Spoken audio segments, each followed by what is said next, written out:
Sadhguru, we just talked about Vande Mataram. Why do we call our country Matram? Why not Patram, Pita? Why Matram? Why it's motherland? Why not fatherland? Why not both? Because though essentially a nation is a people, Yes. but the boundaries and the definition of a nation comes from a land. Yes. A land or earth, we've always seen it as mother, because if we sow a seed, life comes back at us. Yes. So we see it as a woman.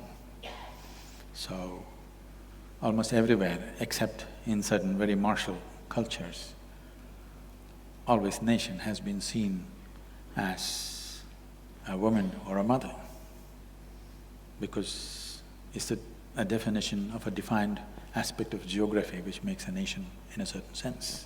Yes. Is that the only reason? When did it begin? I would say it began with this nation because this is the oldest nation on the planet. It defies what people think is a nation today. The modern nations are made. People are making nations based on language, religion, race, ethnicity, maybe a little bit of ideology, one or two. Essentially, it is the sameness of people which makes a nation.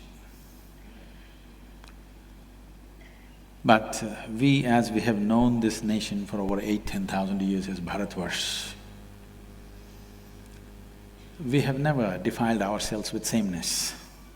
If you drive 50 kilometers, people look different, wear differently, eat differently, speak different languages, everything is different. So what makes this one nation? When the Europeans came here, they went about saying, this country that we have heard about, it doesn't exist. Because there's nothing binding this, how can they say this is a nation?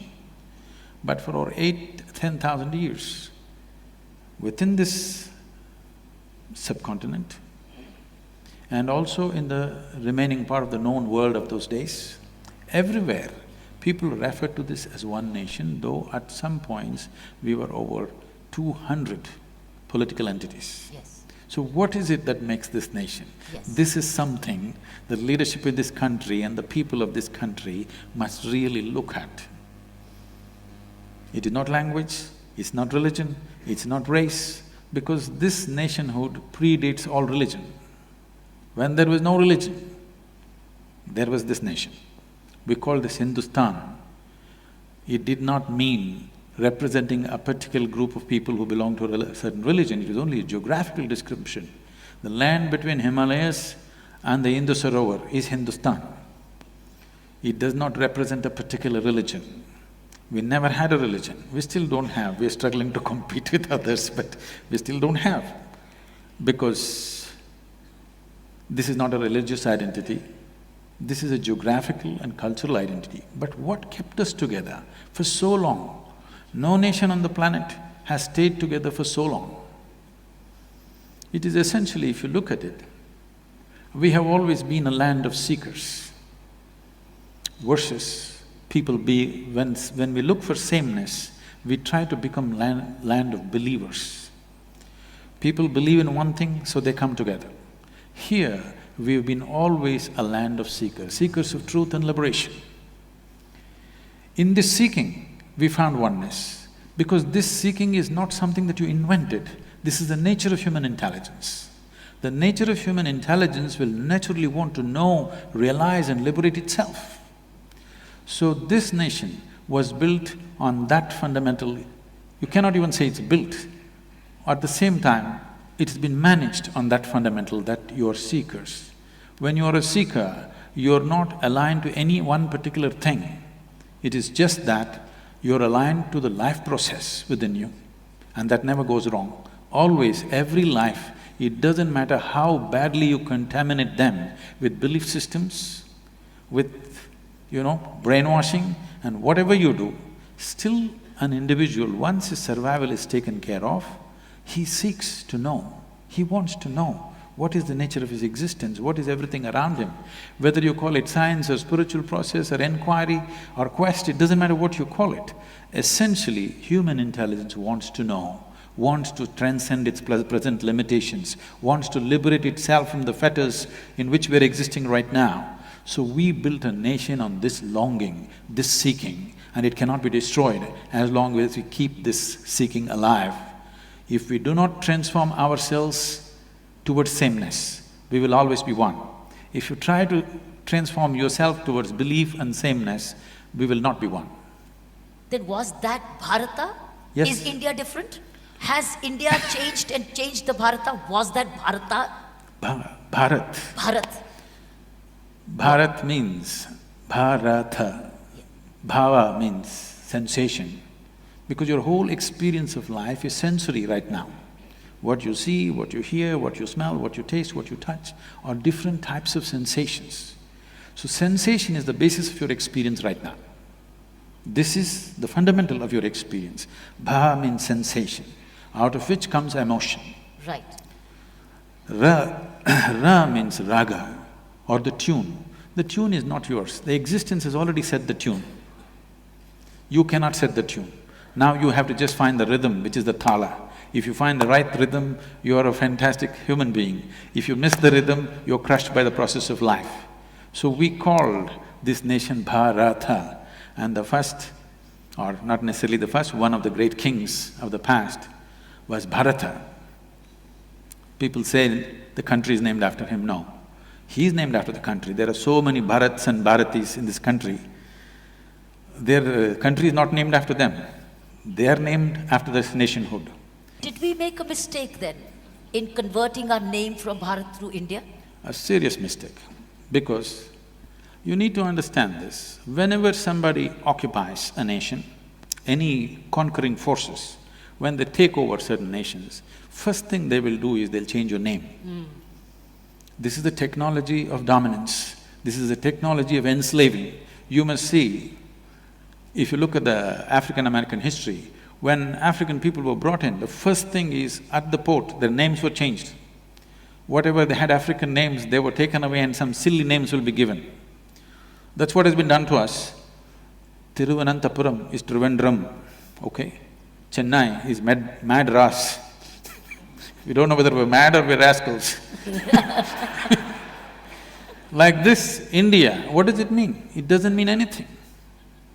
So if I give you a meaningless name, you will become a meaningless, stupid person in front of me, because I have a meaningful name, I have a tradition, I have a culture, you have nothing. So in that context, we have become India. This is the first thing, because the concept of a nation must sink into everybody's mind. Yes. Because nation is just an idea. When this idea burns through your mind and sinks into your heart and your passion is risen towards that, then you have a real nation. Otherwise, nation is just in the paper. This is the unfortunate reality for us right now.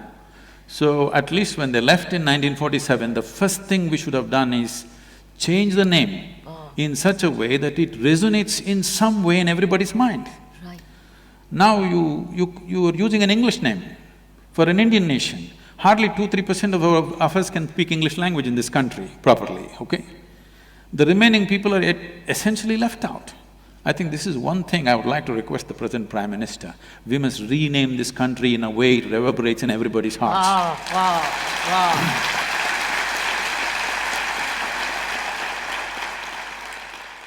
I know a whole lot of intellectual crowd will say, what is in a name? Yes. Okay, call yourself Tobu, call yourself Momo. People are doing that. Yes.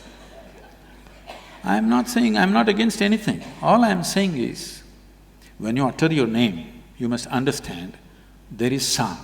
Whatever we utter is only a sound. The meaning is only a psychological thing, a social thing. Right now, if I say Kiran, it's only a sound. The meaning is psychological and social. Leave the meaning of it. The sound is existential and it has a power. Bharat has power. This power has to reverberate through everybody's hearts in this country. And the idea of what it means to be an Indian, the fundamental concept, 5 things you must know about being an Indian. This must get across to every human being. Because if every human being who lives in this country, if his aspirations are not the same as the national aspiration, then you don't have a nation, you just have names. It is not just that the name will do everything. Name has to inspire passion in people for the nation. Yes. Right now, they have only hormonal passions going, there's no passion for the nation. Yes. Okay? Yes. So that is why what is happening to the woman is happening. Yes. So, it is not that a name is a solution for everything, but nationhood. Why nationhood is important is, why can't we think about the whole world? We can. But nationhood is the largest piece of humanity that you can be committed to right now. That's why a nation is important. When we say you are committed to this nation and its well-being, that means at least if not 7.2 billion people, at least you're committed to 1.2 billion, 1.25 billion people, which is a great step from being committed to your own personal well-being. Yes. So in that sense, nation is important. As a spiritual being, for me, I'm not a nationalistic person that way. I would like to look at every human being and every creature on this planet the same way, that's how I am. But nation is important because the scope of one's passion, involvement and concern has expanded beyond likes and dislikes of 2 people sitting here. I think with the return, as we notice, return of Hindi much more. In the last 10 days, Hindi has returned much more. So we might hear Bharatvasi much more, Bharatiya much more. You're leaving us out, we are from the south. Then you learn a little bit of Hindi then. No, we won't. You won't? No. Why? That is why I'm telling you, it is not the sameness which binds us. We are different people, but we are fine together. That is the nation, that is the nature of this country. That is what has to be encouraged. Okay. You don't try to teach everybody Hindi, you don't try to teach everybody Tamil. I speak Tamil, you speak this thing, you eat paratha but I eat idli, I think that's the best thing, you think that is the best thing, it doesn't matter. But we have no issues. In the same family you can work… 5 people are there, they're worshipping 5 different gods, but no problem, in the same room. I don't see an imposition, I see more of a promotion. That's what I feel. That will happen anyway. We are in a cusp, where we are in a position today, we've got a decisive mandate. I'm not being political, but that's a political reality today. We have a decisive mandate today. Where does this mandate begin from? And where do we all fall in? Where do we fall in place? Because this is being webcasted and millions of people are watching you all over the world as Indians. I think we've got 2 responsibilities. One is a people's responsibility, I have the others decided is a leader's. from now on I will not use the word Indian.